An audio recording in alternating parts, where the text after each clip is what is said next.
तर जनताको सरकारप्रति जुन अपेक्षा छ, धेरै ठुलो अपेक्षा छ तपाईहरुप्रति, त्यो अनुरूप नीति तथा कार्यक्रम आउनुको साटो मन्त्रालयका नियमित कार्यक्रमहरूको सार संग्रहका रूपमा यो प्रस्तुत भएकोमा मेरो चिन्ता हो।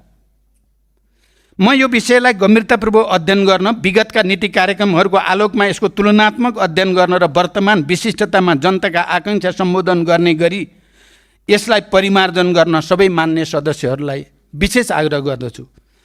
सभामुख महोदय, राजनैतिक यात्राको अत्यन्त उतार चढावपूर्ण हाम्रो अनुभवले, मेरो आफ्नै अनुभवले पनि भन्छ कि हार सहन जति कठिन छ, जित पचाउन त्यो भन्दा कठिन हुन्छ।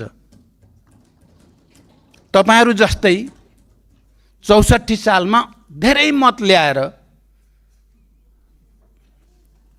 भाँडोमा न भुइँमा भएको पार्टीको नेता मै हो। तपाईहरु त्यस्तै हुनुहुन्छ कि भन्ने चिन्ता, त्यस्तो नभइदिए हुन्थ्यो भन्ने छ मलाई। हार सहन जति गाह्रो हुन्छ, जित पचाउन त्यो भन्दा गाह्रो हुन्छ। यो संसदमा राष्ट्रसभासँग करिब 2/3 विशाल बहुमत छ। यो विशाल बहुमतलाई जनताको विशाल जिम्मेवारीका रूपमा ह्यान्डल गर्नुपर्दछ। यसलाई अहङ्कारको मलखात बन्न दिनु हुँदैन।